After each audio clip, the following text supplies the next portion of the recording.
భేటీ కానుంది. మరి కాసేపట్లో సచివాలయంలో సీఎం చంద్రబాబు అధ్యక్షతన జరగనున్న ఈ సమావేశంలో రాష్ట్ర అభివృద్ధి, అమరావతి నిర్మాణం, పెట్టుబడులు, వ్యవసాయం, ఉపాధి, ఇన్ఫ్రాస్ట్రక్చర్ వంటి కీలక అంశాలపై చర్చించే అవకాశం ఉంది. ఈ సమావేశంలో 20కి పైగా ఎజెండా అంశాలు చర్చకు వస్తాయని తెలుస్తోంది.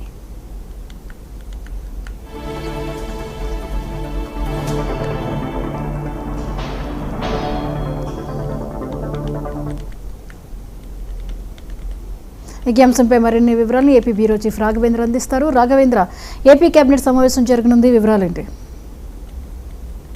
జ్యోతి, మరికొద్దిసేపటి ముఖ్యమంత్రి చంద్రబాబు నాయుడు అధ్యక్షన ఏపీ కేబినెట్ వచ్చేసి సెక్రటరియట్ లో జరగనుంది. దీనికి సంబంధించి ప్రధానంగా చూసుకుంటామంటే కూటమి ప్రభుత్వం ఏర్పడి 2 ఏళ్లు కూడా పూర్తయింది. ఈ నేపథ్యంలో ఇప్పటికే కూడా ప్రధానంగా కూడా సంక్షేమం అయితేనేమి, అభివృద్ధి ప్రధాన ధ్యేయంగా కూడా కూటమి ప్రభుత్వం రాష్ట్రంలో పాలన అయితే కొనసాగుతుంది. ఈ నేపథ్యంలో ఇప్పటికే కూడా పూర్తి స్థాయిలో ఒక పక్కన ఇండస్ట్రీస్ అయితేనేమి, అదేవిధంగా కూడా యువతకు ఉపాధి ప్రధాన లక్ష్యంగా కూడా అనేక కంపెనీలు అయితేనేమో తీసుకొని రావడం జరుగుతుంది. ఈ నేపథ్యంలో పూర్తి స్థాయిలో కూడా అంటే ప్రాంతాల వారిగా కూడా ఇండస్ట్రీస్ అయితే తీసుకొస్తున్న పరిస్థితి. ముఖ్యంగా చూసుకుంటా ఉంటే ఒక పక్కన క్లీన్ ఎనర్జీ అయితేనేమి, ఐటీకి సంబంధించిన కంపెనీలు అయితేనేమి, అదేవిధంగా చూసుకుంటా ఉంటే సోలార్ పవర్ కి సంబంధించి అయితేనేమి వివిధ ప్రాంతాల్లో కూడా అనేక కంపెనీలు అయితే తీసుకొచ్చిన పరిస్థితి. వీరికి సంబంధించి వారికి సంబంధించి ప్రోత్సాహకాలు కూడా ఒక పక్కన ఇవ్వడం జరుగుతుంది. దీనికి సంబంధించి ఎస్ఐపిబి సమావేశం కూడా ప్రతి నెల కూడా నిర్వహించడం అయితేనేమి, దీనికి సంబంధించి ఏదైతే సింగిల్ విండో పద్ధతిలో అనేక కంపెనీలకు కూడా వీరికి సంబంధించి అనుమతి కూడా ఇచ్చే పరిస్థితి అయితే కనిపిస్తుంది. ముఖ్యంగా చూసుకుంటా ఉంటే ఒక పక్కన ఇండస్ట్రీస్ తీసుకొని రావడంతో పాటు యువతకి ఉపాధి కల్పించడం అయితేనేమి, అదేవిధంగా చూసుకుంటా ఉంటే రాష్ట్రాన్ని అన్ని రకాలుగా కూడా అభివృద్ధి చేయడానికి అయితేనేమి, ఒక పక్కన టూరిజం అయితేనేమి, బీచ్లు అయితేనేమి మొత్తం కారిడార్లు అయితే ఏర్పాటు చేయడం జరుగుతుంది. అదేవిధంగా చూసుకుంటా ఉంటే ఏదైతే గత ప్రభుత్వ హయాంలో రాజధాని ప్రాంతాన్ని పూర్తిగా కూడా అమరావతికి సంబంధించి ఎక్కడ పనులు ఆపేసిన నేపథ్యంలో 2 సంవత్సరాలుగా కూడా కూటమి ప్రభుత్వం ఏర్పడిన తర్వాత పూర్తి స్థాయిలో కూడా రాజధాని అభివృద్ధి పనులు కూడా చేపట్టడం జరిగింది. ఇప్పటికీ కూడా పూర్తి స్థాయిలో కూడా ఏదైతే రైతులకు వచ్చేసేసి ఒక పక్కన వారికి ఫ్లాట్లు కేటాయించడం అయితేనేమి, మరి 2వ దశ కూడా రాజధానికి వచ్చేసేసి పూర్తి స్థాయిలో కూడా ఒక పక్కన ల్యాండ్ పూలింగ్ కూడా చేపట్టడం జరుగుతుంది. ముఖ్యంగా చూసుకుంటా అంటే రాజధాని ప్రాంతానికి సంబంధించి జ్యుడిషియల్ అకాడమీ అయితేనేమి, కేంద్ర ప్రభుత్వ సంస్థలకి పూర్తి స్థాయిలో కూడా అనేక రకాలుగా కూడా ఇక్కడ ఒక పక్కన 130 కోట్లతో జ్యుడిషియల్ అకాడమీ, అదే విధంగా చూసుకుంటా ఉంటే ఉండవల్లిలో ఎల్పిఎస్ మౌలిక సదుపాయాల కోసం 426 కోట్లకు సంబంధించి ఒక పక్కన క్యాబినెట్ లో చర్చించే అవకాశం ఉంది. అదేవిధంగా చూసుకుంటా ఉంటే అనంతపురం జిల్లాలో సంబంధించి ఎన్టీపీసీకి సంబంధించి 1200 మెగావాట్ల సోలార్ ప్రాజెక్ట్ కి సంబంధించి ప్రతిపాదన.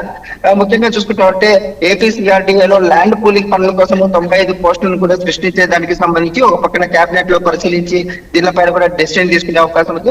పశ్చిమ గోదావరి జిల్లాలో టీడీపీ జిల్లా కార్యానికి సంబంధించి 2 ఎకరాల ప్రభుత్వ భూమిని కూడా లీజ్ ఇచ్చే పరిస్థితి. క్వాంటమ్ వ్యాలీకి సంబంధించి దేశంలోనే మొట్టమొదటిసారిగా కూడా క్వాంటమ్ వ్యాలీని కూడా ఒక పక్కన అమరావతి రాజధానిలో అయితేనేమి ఏర్పాటు చేయడం జరిగింది. దీనికి సంబంధించి ఇప్పటికే కూడా ఒక పక్కన ఎస్ఆర్ఎం అయితేనేమి యూనివర్సిటీలో కూడా దీన్ని ప్రారంభించిన పరిస్థితి ఉంది. క్వాంటమ్ వ్యాలీ కింద వచ్చేసి 11 క్వాంటమ్ అయితేనేమి ఏ సంస్థల పెట్టుబడులకు ప్రతిపాదనకు సంబంధించి కూడా ఒక పక్కన చర్చించి ఆమోదించే అవకాశం కనిపిస్తుంది. విశాఖలో ఇంటినెక్స్ ఐటీ క్యాంపస్ ఏర్పాటు, 4000 ఉద్యోగాల కల్పనకు సంబంధించి ఒక పక్కన ప్రతిపాదన కూడా ఇప్పటికే రావడం జరిగింది. దీనికి సంబంధించి ఎస్ఐపిబిలో కూడా ఒక పక్కన చర్చించిన పరిస్థితి ఉంది. అదేవిధంగా చూసుకుంటా ఉంటే విశాఖలో సిటీ డేటా సెంటర్ కి సంబంధించి అదనపు భూమి కేటాయింపు ప్రతిపాదన కూడా ఒక పక్కన కేబినెట్ లో చర్చించి డెసిషన్ తీసుకునే అవకాశం కనిపిస్తుంది. ముఖ్యంగా చూసుకుంటా ఉంటే ఒక పక్కన ఇప్పటికే కూడా అనకాపల్లి జిల్లాకు సంబంధించి ఒక పక్కన స్టీల్ అయితేనేమి, అదే విధంగా వివిధ కర్మాగారాలకు సంబంధించి భూ కేటాయింపులు అయితే జరగడం జరిగింది. అనకాపల్లిలో 2788 కోట్లతో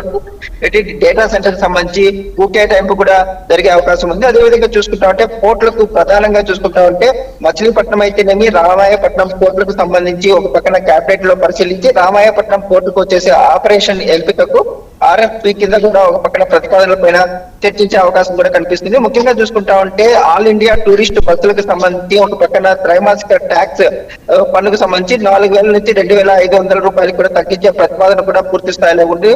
ఇప్పటికే ఒక పక్కన రాయలసీమ ప్రాంతంలో ఏదైతే డిఫెన్స్ కు సంబంధించి అయితేనేమి, అదే విధంగా చూసుకుంటా ఉంటే డ్రోన్లకు సంబంధించి పూర్తి స్థాయిలో కూడా ఏర్పాటు చేయడానికి సంబంధించి ఇప్పటికే కూడా పెట్టుబడులు కూడా వచ్చిన పరిస్థితి. ఈ నేపథ్యంలో డిఫెన్స్, మిజైల్, స్పేస్ రంగంలో పరిశ్రమలకు సంబంధించి భూ కేటాయింపులపైన కూడా పూర్తి స్థాయిలో చర్చించే అవకాశాలు అయితే కనిపిస్తున్నాయి. ఇప్పటికే కూడా ఏదైతే తిరుపతి జిల్లాకు సంబంధించి రాయల్ ఎన్ఫీల్డ్ కి సంబంధించి ఒక పక్కన ప్రాజెక్టు వచ్చేదానికి కూడా ఒక పక్కన పూర్తి స్థాయిలో కూడా ఒప్పందం చేసుకున్న పరిస్థితి ఉంది. దీనికి సంబంధించి ఇప్పటికే దీనికి సంబంధించి ఒక పక్కన ఎస్ఐపిబిలో కూడా చర్చించిన పరిస్థితి. ఈ నేపథ్యంలో కూడా రాయల్ ఎన్ఫీల్డ్ కంపెనీకి సంబంధించి బొకే టైంలో అయితేనేమి ప్రభుత్వం నుంచి ప్రోత్సాహకాలు కూడా అందించే అవకాశాలు అయితే కనిపిస్తున్నాయి. ప్రకాశం జిల్లానికి వస్తే 1230 కోట్లతో జేఎస్డబ్ల్యూకి సంబంధించి స్టీల్ ఫ్యాక్టరీకి సంబంధించి కూడా ఒక పక్కన ఇప్పటికే కూడా ప్రతిపాదనలు అయితే రావడం జరిగింది. వీటికి సంబంధించి కూడా పూర్తి స్థాయిలో కూడా చర్చించే అవకాశాలు అయితే కనిపిస్తుంది. అదేవిధంగా చూసుకుంటామంటే తిరుపతి జిల్లా నాయుడుపేటలో 10,000 కోట్లకు పైగా ప్రీమియర్ ఎనర్జీకి సంబంధించి ఒక పక్కన విస్తరణకు సంబంధించి మరొకసారి చర్చించే అవకాశాలు అయితే కనిపిస్తున్నాయి.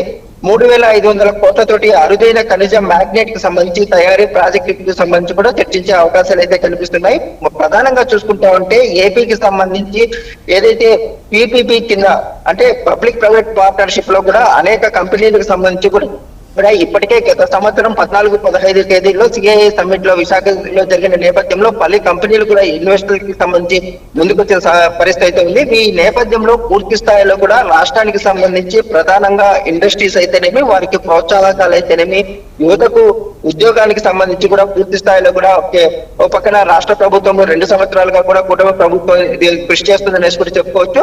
ప్రధానంగా చూసుకుంటా ఉంటే ఏదైతే ఎయిర్పోర్ట్లు అయితేనేమి అదే విధంగా కూడా బీచ్ల్లో కూడా ఏదైతే మద్యం అమ్మకాలకు సంబంధించి పూర్తి స్థాయిలో కూడా చర్చించే అవకాశాలు అయితే ఉంది. అదేవిధంగా ఋషికొండకు సంబంధించి పూర్తి స్థాయిలో కూడా భవనాలకు సంబంధించి ఇప్పటికే కేబినెట్ సబ్ కమిటీ కూడా ఒక పక్కన భవనాలు కూడా పరిశీలించడం జరిగింది. దానికి ఇప్పటికే కూడా పలుమార్లు సబ్ కమిటీ కూడా ఏదైతే భేటీ అయ్యి వాటిని ఏ విధంగా కూడా ఉపయోగించాలనే దానిపైన కూడా చర్చించే అవకాశం ఉంది. ముఖ్యంగా చూసుకుంటా ఉంటే ఇవన్నీ కేటాయింపులు అయిన తర్వాత పూర్తి స్థాయిలో కూడా ఏదైతే 2 ఏళ్ల పాలనలో ఏదైతే ప్రజలకు సంబంధించి సంక్షేమ పథకాలకు సంబంధించి అయితేనేమి యువతకు ఉద్యోగాలకు సంబంధించి అయితేనేమి దీనిపైన కూడా మరొకసారి ముఖ్యమంత్రి చంద్రబాబు నాయుడు మంత్రులతోటి దిశానిర్దేశం చేసే అవకాశాలు అయితే కనిపిస్తున్నాయి. జ్యోతి.